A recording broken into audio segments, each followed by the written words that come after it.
Okay, good afternoon, everyone, and welcome to today's Meet the Candidate press briefing with Representative Andy Kim.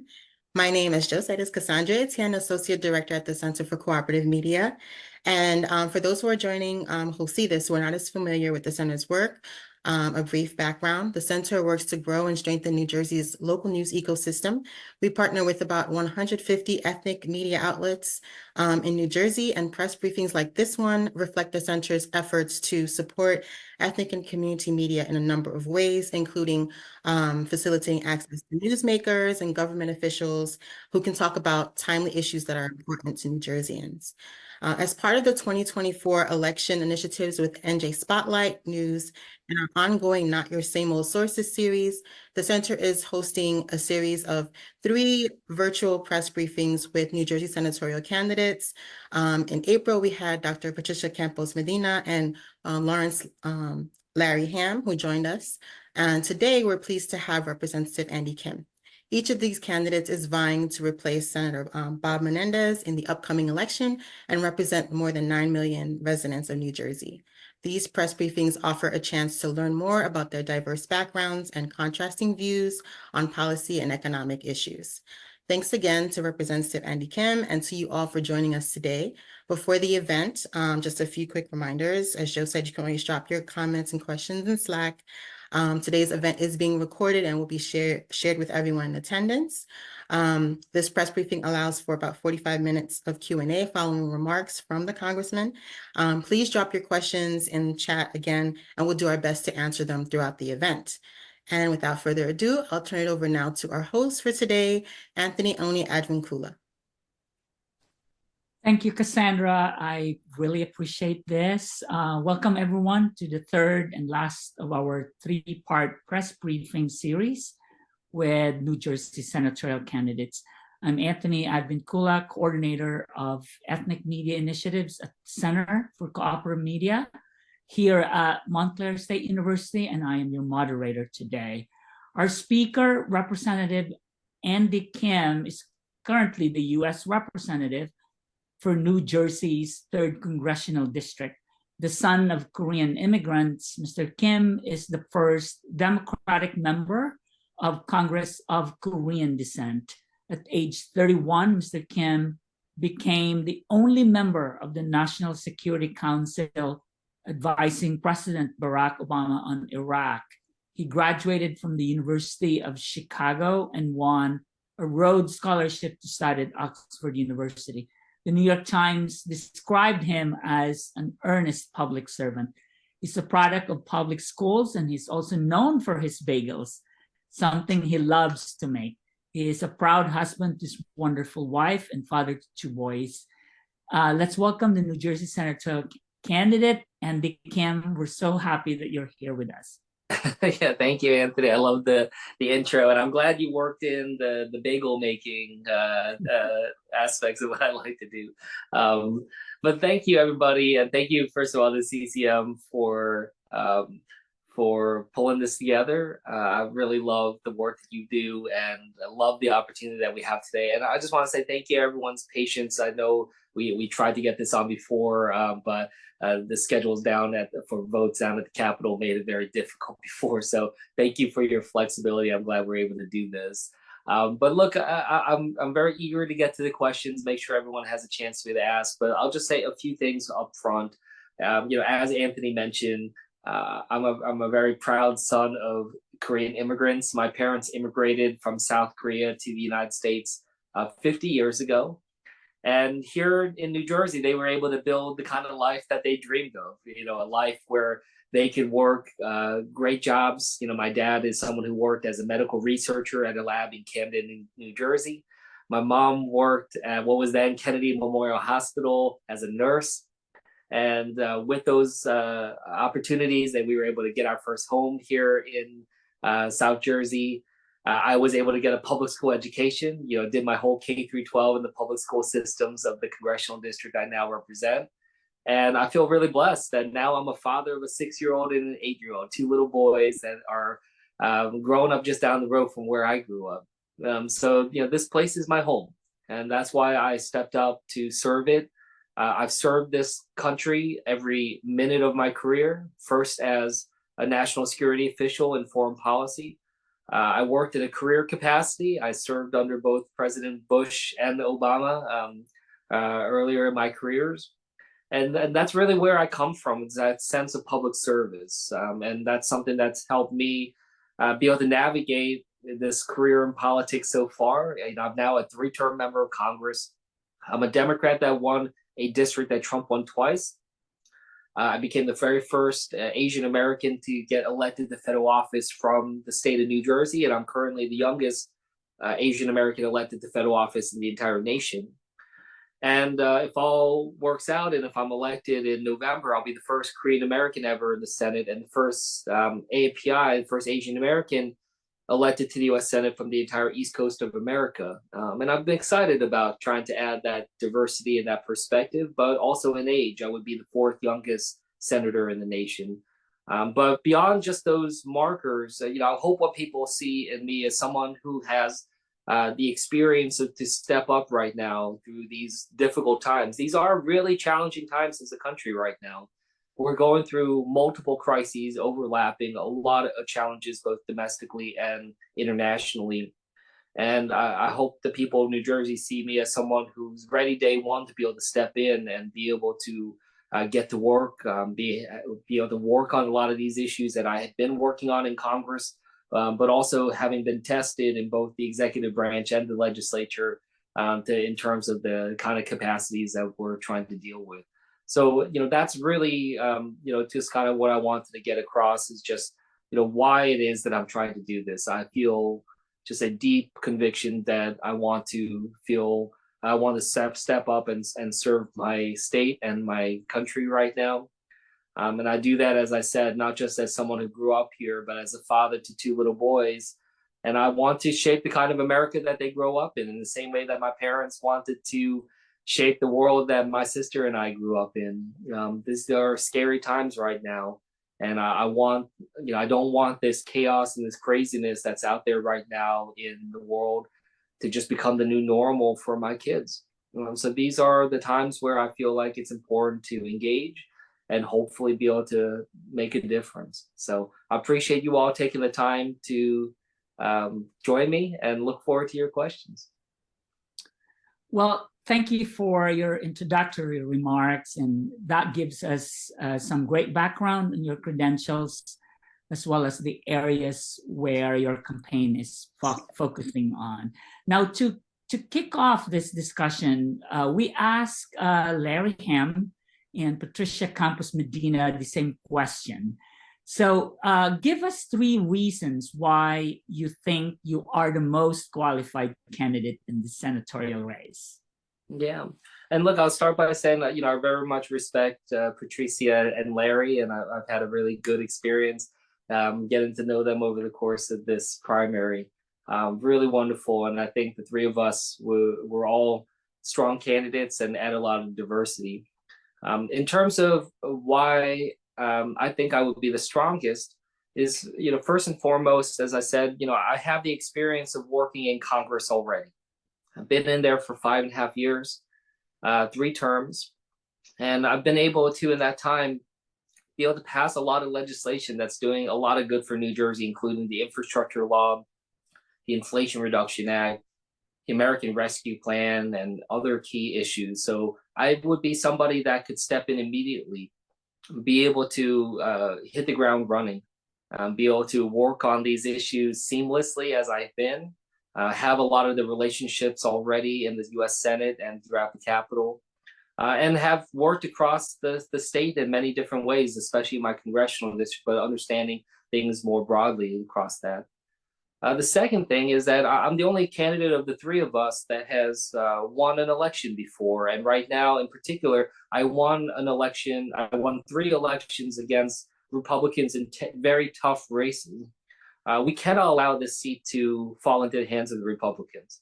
And right now, there was even an article today in the paper talking about how the Republicans want to be able to win this seat because they see how this is opening up in the aftermath of the Menendez indictment, and that they feel like there's an opportunity there for them to try to make inroads be able to win over independent voters who might be frustrated with these allegations of corruption in the Democratic Party.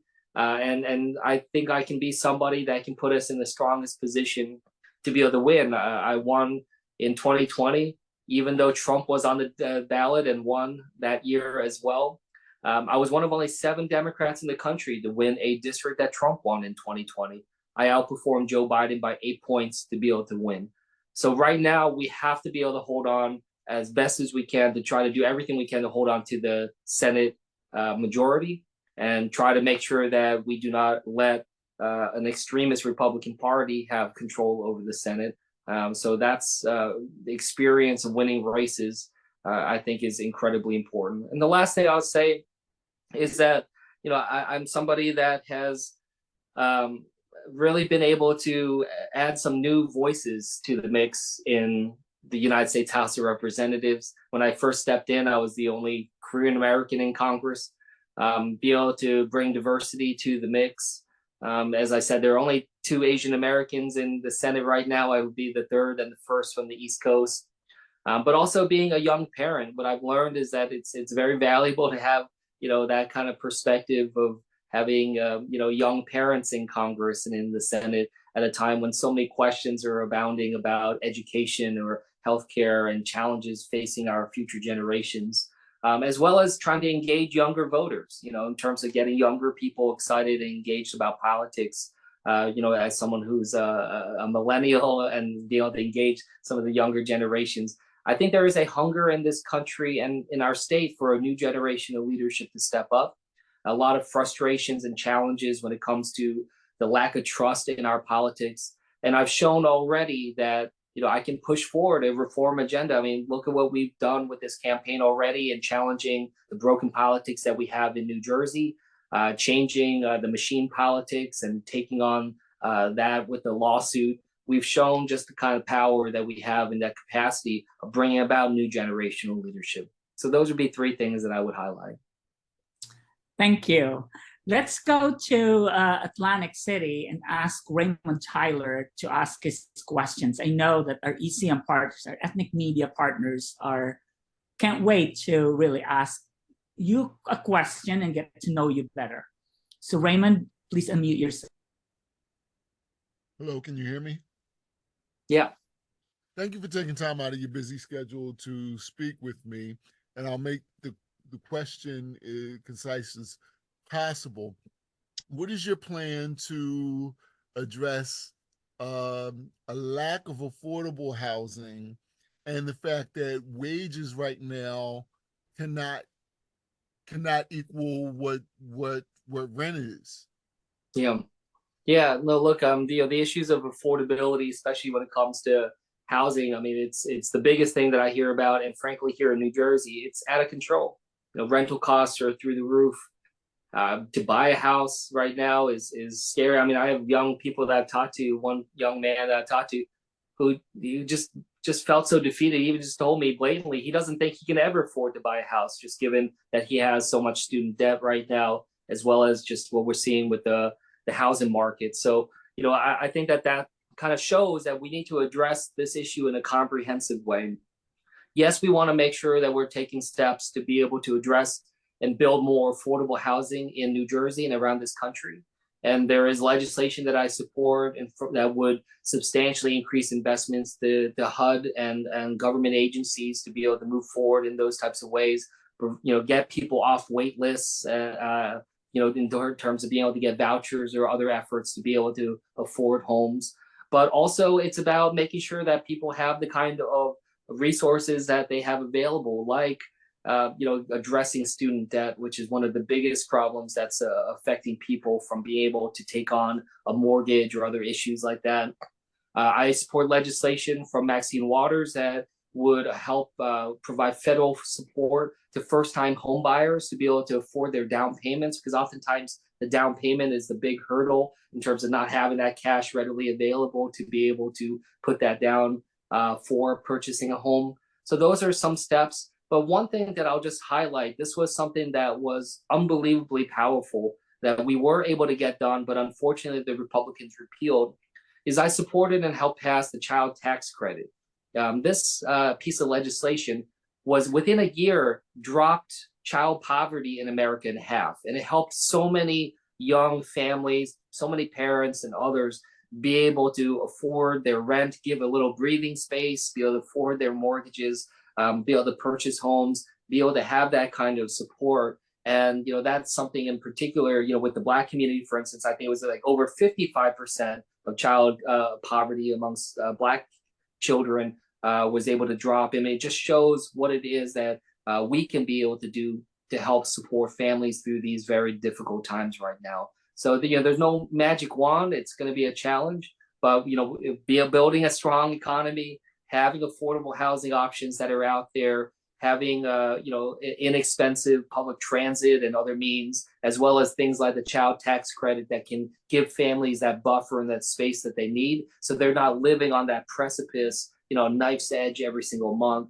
Those are the things that I have done and will continue to push on. Thank you very much. From housing, let's move on to immigration and border security. Let's ask Don of the Filipino channel to ask his question. Hi, can you hear me? Yeah.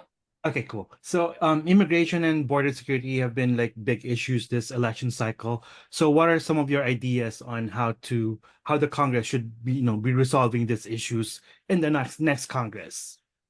Yeah, look, what I would say is it's no doubt on a lot of people's minds, and what I've really come to see by working on this is that it's often talked about as if it's this binary situation in this country in terms of how we move forward, but I don't think that that's true. I'm a son of immigrants, married to an immigrant.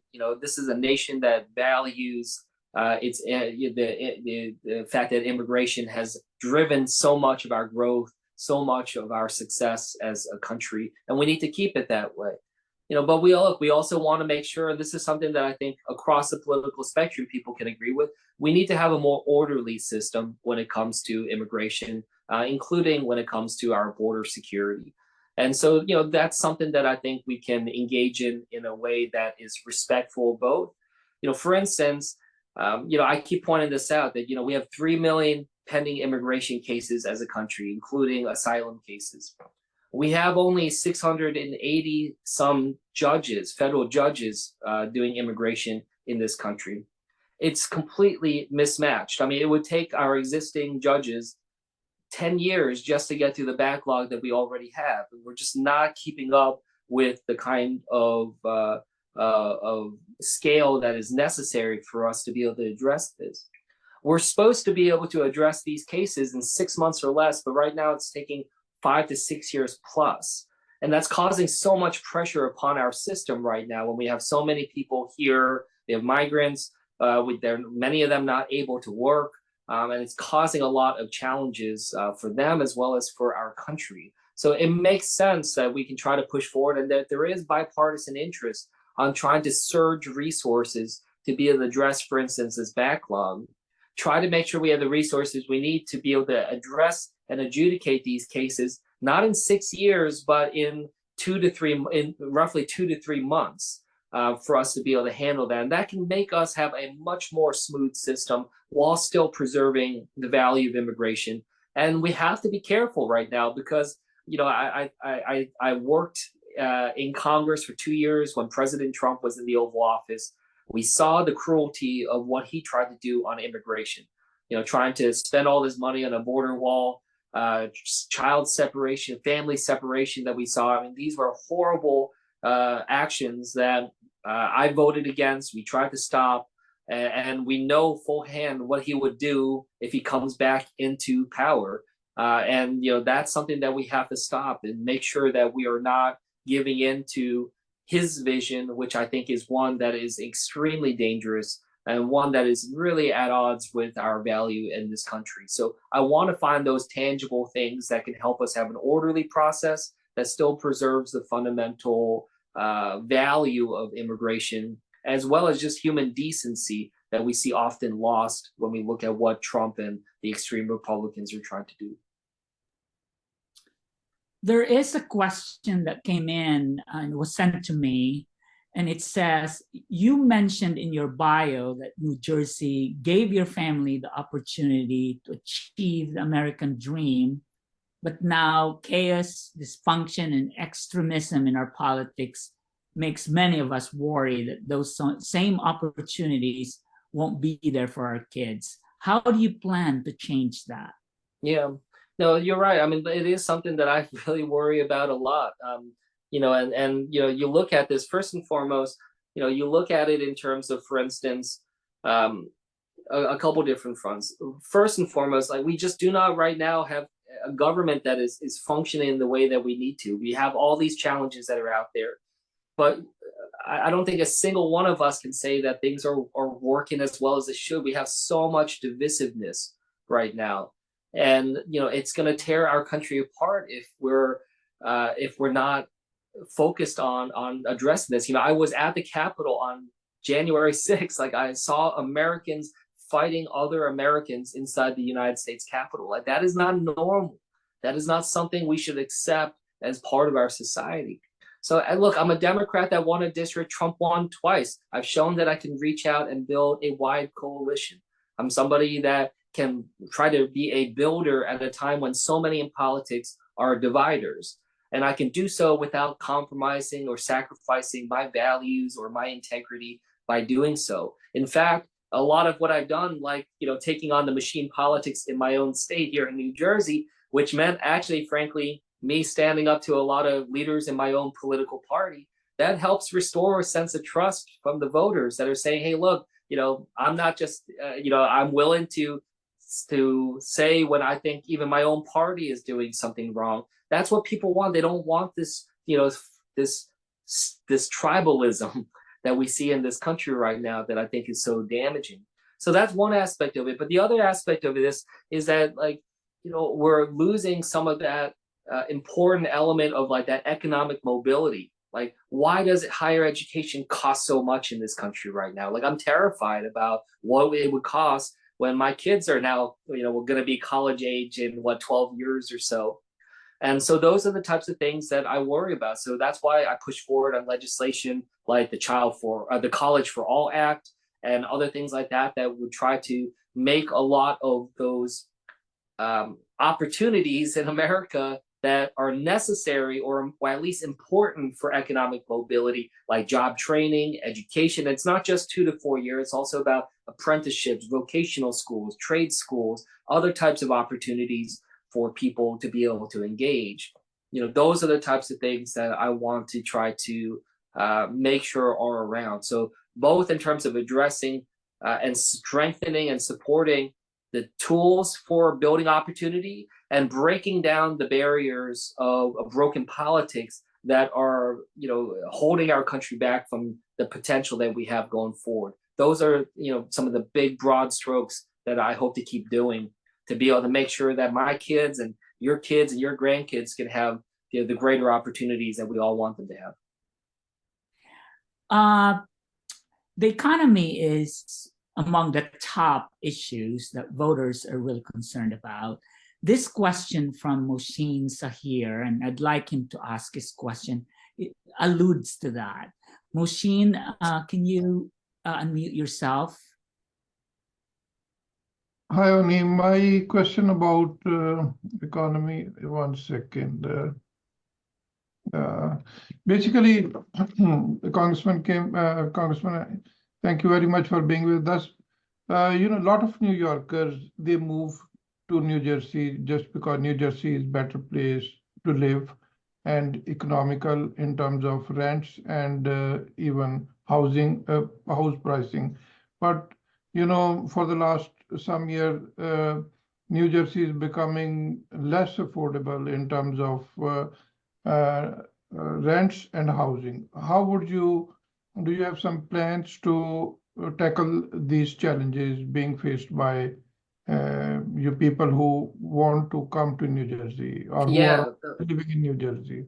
Yeah, no, thank you for that. I addressed some of these in an earlier question, so let me build off and go into, a few other places. So, for instance, you're absolutely right. A lot of families coming over from New York or Pennsylvania, wanting to move here because they want, more space, greater opportunities in that way. So a couple of things here is, first and foremost, we need people to be able to get around, to be able to get to the jobs that they need. They might be living here, but they might still need to be able to commute into New York City or Philly or elsewhere. We need better public transit, and we need more affordable public transit, and we need those opportunities and those options that are there. Because yes, people want, they can move here, but they still need access to jobs. They still need to be able to grow that. Right now, I helped pass a once in a generation, biggest infrastructure legislation in the last 50 years, $12 billion coming back to the state of New Jersey to help us rebuild our roads, bridges, our tunnels, to be able to fix the Gateway Tunnel project and actually get that done. And that'll be something that can help solidify and secure our public transit, help keep trains on time. But we also need to be able to keep things affordable. And I'll be honest with you, I don't agree with the decision to increase New Jersey transit fares right now. That's the wrong thing to do right now when we need to be increasing ridership. We should be encouraging people to take public transit, investing more in it. That's why I help support the infrastructure law, so we could have more resources coming back to New Jersey. So that's one thing that I wanted to flag. On top of that, we have, big reason why we've been able to grow is, we have one of the strongest, most talented and educated workforces in the country. We have amazing colleges and universities, and we have good businesses that we need to continue to grow here. So I want to make sure that we can invest and try to make New Jersey an innovation and tech hub in this country. I think that that's something we should set out as a vision to do. We have the workforce, we're close to major cities, we have the space to be able to build. If we can invest in our own economy here, our businesses here, that can do a lot to just make sure that we're able to reinvest that and help take pressure off of the amount that people are having to pay out of pocket. The last thing I'll say is that whatever we're able to do and bring back from the federal level is necessary, because we put in way more than we get back from the federal government here in New Jersey. We only get back about 80 cents for every dollar we're putting in. So we're basically subsidizing the rest of the country that are paying less in taxes because they're not investing in their schools like we are, or investing in our communities like we are. So I've been somebody that's been fighting hard to be able to get all the dollars back to New Jersey as possible. And so, for instance, when we have federal investments to be able to help rebuild our roads, our bridges, our tunnels, that helps keep these off of the budgets of our local communities and our county communities, so that it doesn't increase property taxes or other things like that. So the work we're trying to do to bring dollars back, it's trying to offset and help make sure that New Jersey families are able to keep more money in their pockets, that we're able to use other resources to be able to do what we need to. So those are a couple of things that I'll continue to push on to try to address these needs. Thank you. There is a sort of like a broad but kind of perceptive question here that our friend from the Turkish American community would like to ask. Orhan, can you ask your question, please? Yes. Thank you so much for this opportunity.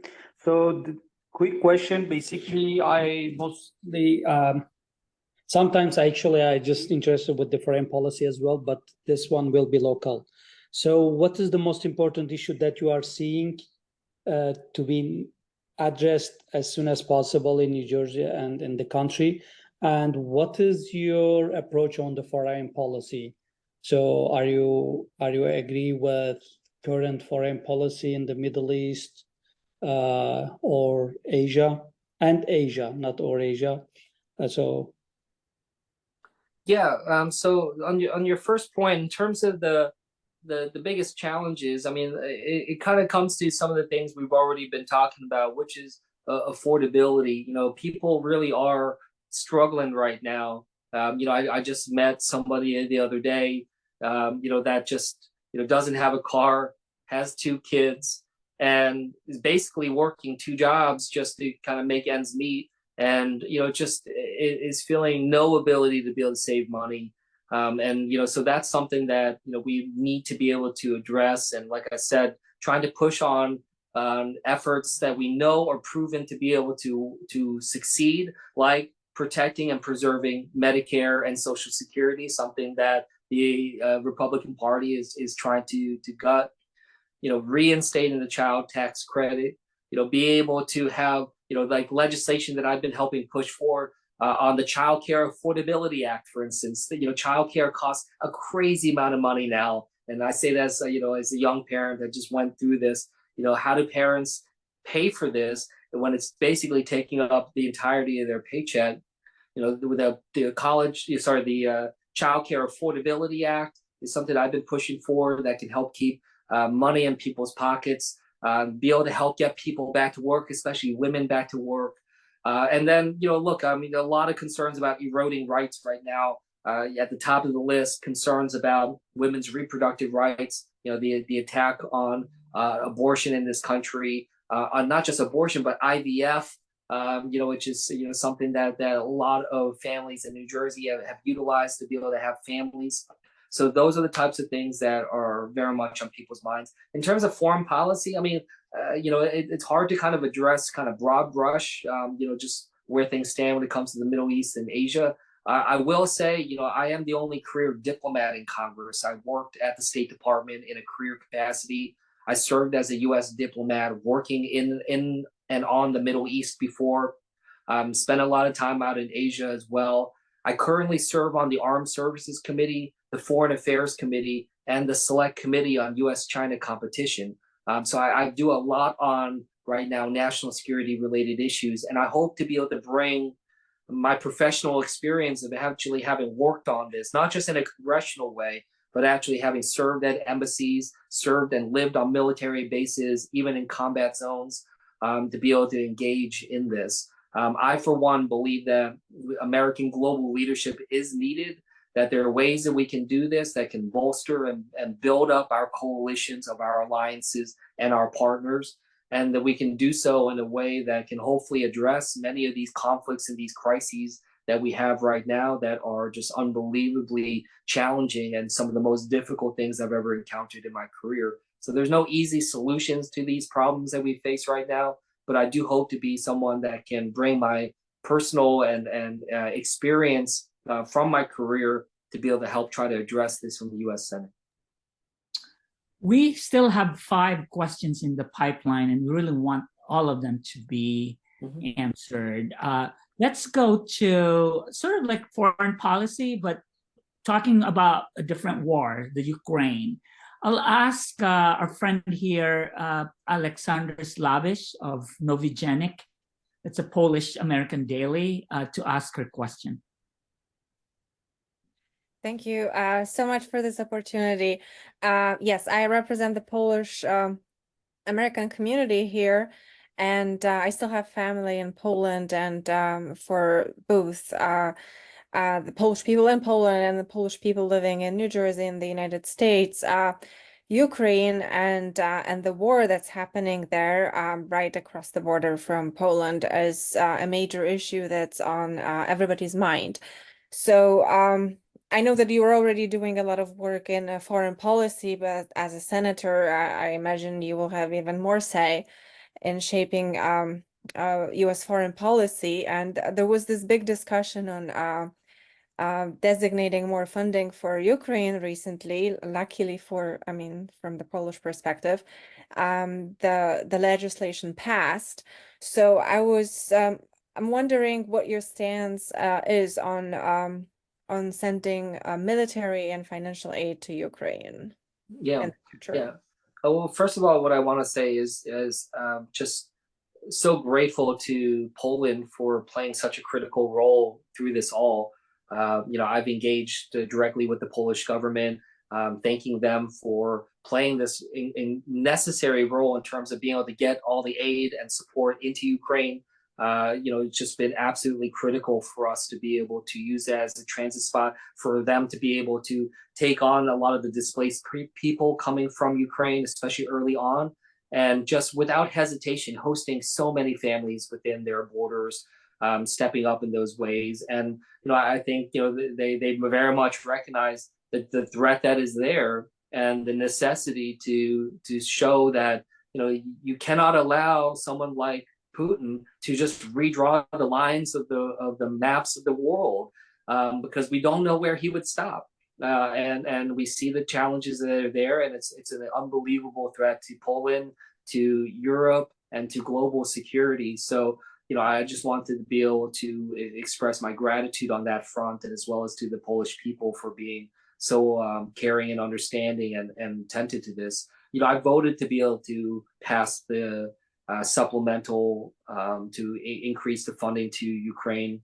I think it's absolutely necessary. I think it was very clear that they would lose the war if they were not able to be resourced. When we see how Russia is just indiscriminately using artillery as well as drones to be able to attack civilian targets in Ukraine. I mean, they're taking out all the power stations and other things like that are just so damaging and causing such hardship amongst the people there that are often only have an hour or two of power a day. So, just real problems on this front. But it's scary right now in America because, and I see it here in Congress where, we have a group of people, and it's not it's unfortunately a growing number that really are pushing a new neo-isolationism policy in America that I think would be very damaging. It would be bad for us. A lot of America's global strength comes from our engagement, comes from our leadership. It helps our economy, makes our economy stronger, makes our nation more stable and secure. But there's this kind of idea that if we just go it alone, that's somehow better. But in fact, it'll just make us much more insecure.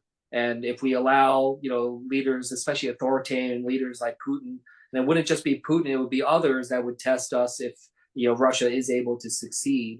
So that's something where we have to keep up. Plus, be there for our European partners. And like, what use is NATO? I worked on a NATO base in Afghanistan. I lived there. I had European partners protecting me. The only time NATO has ever invoked collective security is in the defense of the United States after 9/11. We benefit from these alliances and these coalitions. Thank you so much. Let's scroll back to the home front. Jong-won Lee would like to ask about anti-hate crimes in this country. Jong-won, please take it away. Yeah, hi, I'm Jong Lee from Korea Daily, and so we've met probably 3 years ago, 3 years ago in Atlanta at the time of the March 16th jury. We appreciate your efforts against the hate crime, and actually, so 3 years passed, but hate crime is never go away. The target is changed. Maybe the hate is targeting Jewish or Palestine or Muslim community. The hate is never go away, even after March 16th jury. So would you, as an elected official with immigrant heritage, tell us your opinion and the action plan against the hate crime issue? Yeah. Look, I mean, unfortunately, there is no single piece of legislation that I can write that is going to get rid of hate in America. This is something that is unfortunately deep to the bone. And this is part of what I said in my opening, what I'm so scared of in terms of what kind of America are my kids growing up in. I have two little boys, 6-year-olds and 8-year-old, two little Asian American boys. And they both have experienced discrimination and racism in their young lives already. And it's sad, it's scary, to just see, how, we live in this time when people are just constantly dividing and otherizing each other. And look, this is not new. We've seen this over the course of American history, but it doesn't mean that we don't fight back against it. And we certainly should not allow it to be out in the open like we see now. And whether that's, the deep level of anti-Semitism that we're seeing as well, or we're seeing a lot of anti-Arab, Islamophobia, and anti-Asian hate, and it manifests in a lot of different ways. So yes, I've been working to provide more resources to federal agencies like Department of Justice, FBI, but also to local law enforcement to be able to make sure that they are understanding of what would make for a hate crime, be able to respond to it, to try to address and fix this, but also for the communities to have a stronger response to be able to look out for each other. I think that that's something that's absolutely critical in terms of being able to do so. The other thing I'll say is I am trying to dramatically increase the amount of federal resources that are available for religious institutions, whether churches, synagogues, temples, mosques, or others, to be able to hire security. This is something that a lot of congregations and a lot of organizations around New Jersey are scared right now by the increase, and they worry. Their people in their communities worry about their own security, but many of them can't afford full-time security guard all the time. So we need to dramatically increase the federal dollars to be able to provide that kind of support and security. And that's something that I've been spending a lot of my time trying to increase. So those are a couple of things that I've been trying to work on. We have a few minutes left, and we have. I'm happy to stay on till we. I think you said there are a couple more questions, right? That so I'm would happy be to wonderful stay on till if you could stay on for a little bit. Yeah, and I'll try to keep my responses a little more brief too, so get through it. So appreciate that. Thank you. Let's go to Joe. Actually, he wants to dovetail on that question by Machine earlier.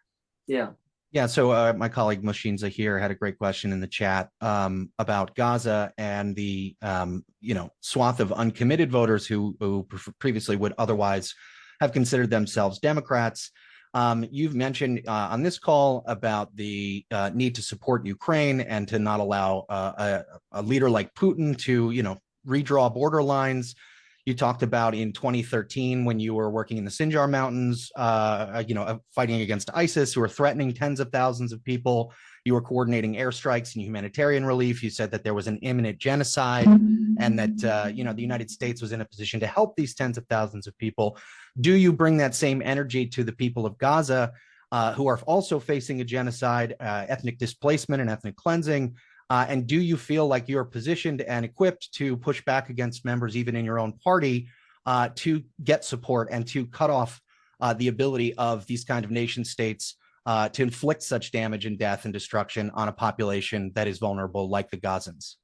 Yeah, so in all of these circumstances, whether Ukraine or, as you said, my past experiences working on Iraq, yes, we need to make sure we're responding urgently to conflict as well as humanitarian crisis, as well as trying to make sure, and this is where I've had a lot of experience, trying to address how does this end? How does this try to stabilize and how do we get out of this crisis?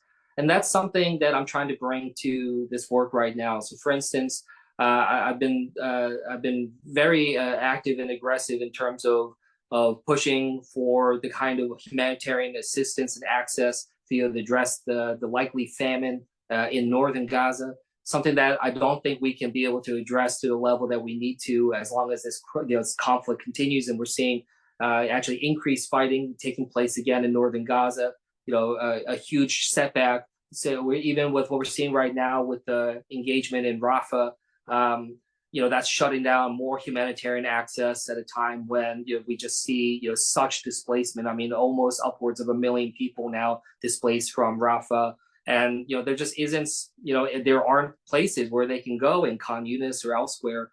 So yes, we've been trying to push on this urgently, to be able to do so in a way though that shows, like, again, what is it that we're trying to see be the outcome here? We're trying to find a place here where we can try to give some meaning back to the phrase two-state solution, which unfortunately rings very hollow with many people right now because it seems so far and distant. I do think that right now the best scenario that can happen is to be able to get a political agreement with Egypt and Saudi Arabia involved as well, that can bring this violence to a close, to be able to have that pathway forward for a Palestinian state next to Israel, and to be able to surge the humanitarian assistance in.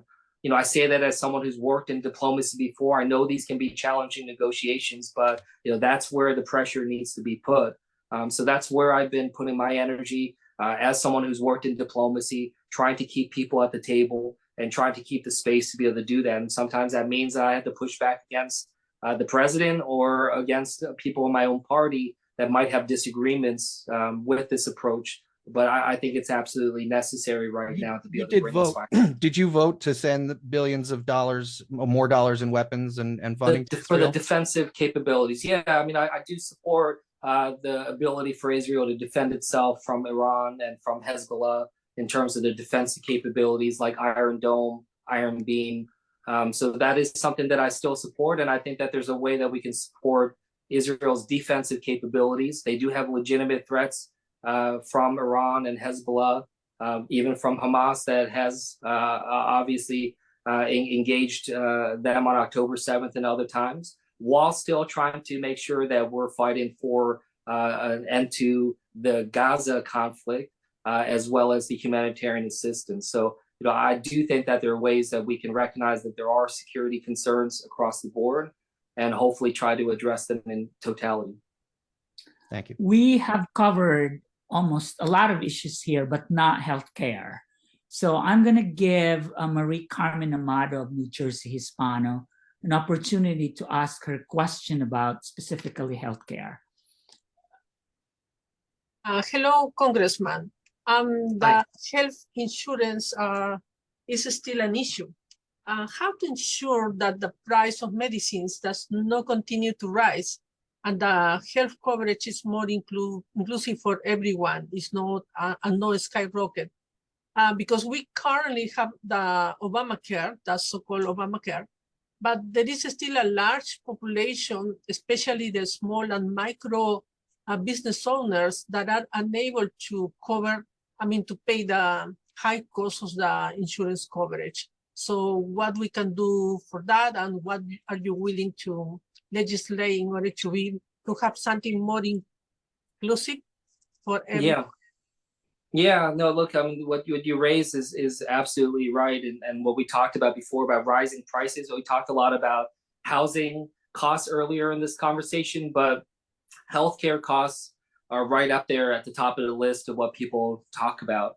And, one thing that we were able to do is I was able to help support the passage of significant subsidies for those using the Affordable Care Act, be able to give a tremendous amount of support there, to be able to get new enrollments in. And we have now the largest number of people insured by the Affordable Care Act and the lowest number of uninsured people in American history. So, we got to keep it up, though, because that is not good enough. We need to engage. The high cost of prescription drugs is at the top of the list, again, of what people are talking about. And it just breaks my heart to hear how damaging this is, especially for our seniors that are often the ones taking the medication. We're hearing seniors saying that they're paying $500, $600 a month for their prescription drugs. So a couple of things we're able to do. Through the Inflation Reduction Act, we're able to put forward a number of pieces of legislation. First and foremost, a $35 cap on insulin costs for our seniors. And once we put that in place for Medicare, we also did see that it would a lot of the major pharmaceutical companies lowered the cost for nearly every American that needs insulin down to $35 a month. We're trying to expand that, be able to engage and try to codify to make sure that every American can have $35 cap on insulin. We also allowed Medicare to start to negotiate drug prices again. Not with everything. I wanted it to open up for every drug, but we at least started with the highest cost drugs that are there. And that'll help take some of the pressure off the system and hopefully be able to address some of the overarching concerns. And then I wrote a piece of legislation. I co-authored legislation that was included in the Inflation Reduction Act that would cap out-of-pocket costs for seniors when it comes to their prescription drugs at $166 a month, so $2,000 a year. And that's going to go into effect next January. So starting next January, this law of the land is going to take effect, and no senior in America on Medicare will have to pay more than $166 a month for their prescription drugs. So that's real progress. It's not going to solve all the problems, and that's still a lot of money for a lot of people. But the hope is that we're able to take some of that pressure off, continue to make pressure to be able to lower these prices, because look, we got pharmaceutical companies making, billions of dollars in profits, CEO pay going through the roof. Look, a number of them, these companies are here in New Jersey, but that, it just reinforces the need for us to have fairness, because, a lot of this is life-saving medicine. People need it, and we should not put them in a position where they have to choose between their medicine and putting food on the table. We're the richest, most powerful country in the world. We should be able to make sure that people's health care and their medicine is affordable and doesn't cause them to go into bankruptcy. So we'll continue to prioritize that. Representative Kim, I know we've gone over time, but we still have two last questions. Okay. Want to respect your time here. So the last two questions are coming from Andy Richards. She works for NJ.com and Mosaic. And then the last one, we'll give it to Carlos Avila of El Latino News and Nubian News. Sounds good. Andy, please. Hi, Representative Kim. We spoke back in November. I think we did one of your... your... that's right. Yeah, that's right. Yeah. That was a really good conversation. Yeah. It was. And I still have the burning question about Korean fried chicken, but I'm going to hold back on that one for now. I have to say, we talked about the party line back there, and you really stuck to your guns. So kudos to you on that. There was another question, because I know you serve on the Foreign Affairs Committee, and I did ask you about Ukraine, Gaza, and Haiti. And you have spoken about Ukraine and Gaza. So I let you go on Haiti, but I'm not going to let you go on it today. That is our neighbor. And they supported us when we had, hundreds of years ago when we were fighting for our freedom. What can we do, or what do you think we can do to help Haiti, whose country is in complete turmoil? I mean, there's no government. It's reaching a famine. I know we talk about the famine in Gaza, but similar things are happening in Haiti. What are your thoughts? Yeah, look, I mean, it is deeply challenging because, as you said, there's a level of just lawlessness that is happening, just the collapse of the government, and not having that capacity to be able to, reach out all over the country in terms of that kind of control. A lot of what I've been trying to prioritize in the meantime is that humanitarian assistance to at least try to avert the types of, as you said, famine level challenges that are so difficult. I got my start in foreign policy working at the U.S. Agency for International Development, doing a lot of humanitarian assistance work. I've lived in famine zones before in the past, and it's absolutely horrific and difficult, which is, why, for me, I have tried to support, a tremendous amount of humanitarian assistance. Part of the broader packages that we passed when it comes to foreign assistance was $12 billion for humanitarian assistance, of which a good chunk of that's going to go to Haiti.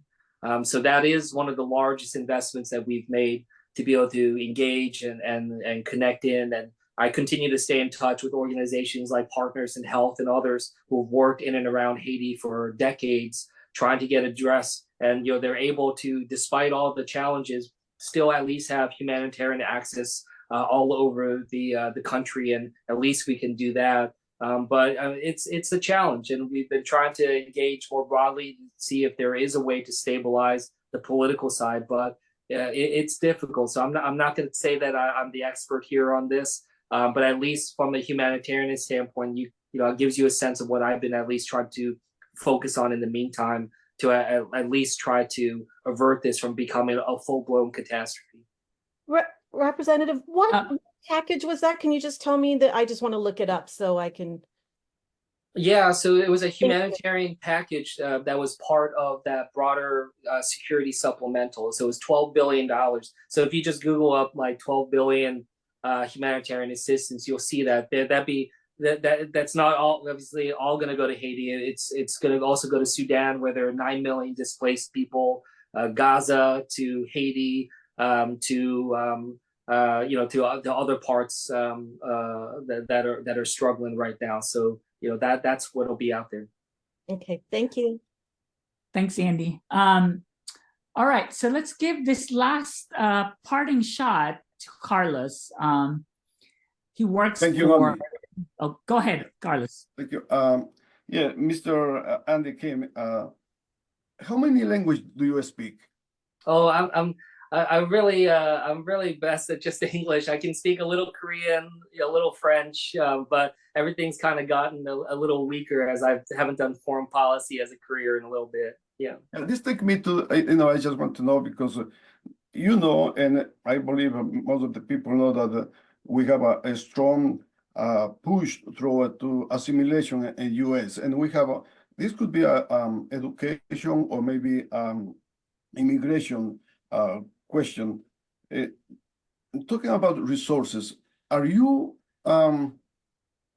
pro implement dual language or bilingual programs in a school? We know that the best time to learn different language is when you are child. Yeah. So do you have any plan or idea how to help our families, who come into this country and after 2 or 3 years, they have to forget about the native language? No, look, I would certainly want to be able to keep up programs for, especially for kids to be able to learn multiple languages and certainly be able to continue with their heritage.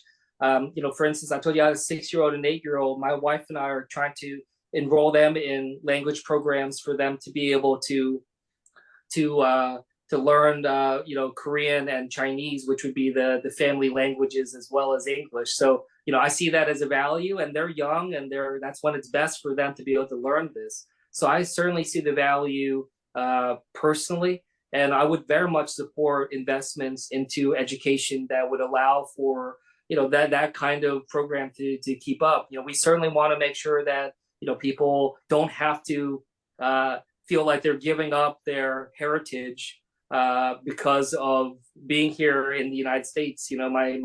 That was something that my parents struggled with a lot when they first immigrated here, and that was part of the challenge.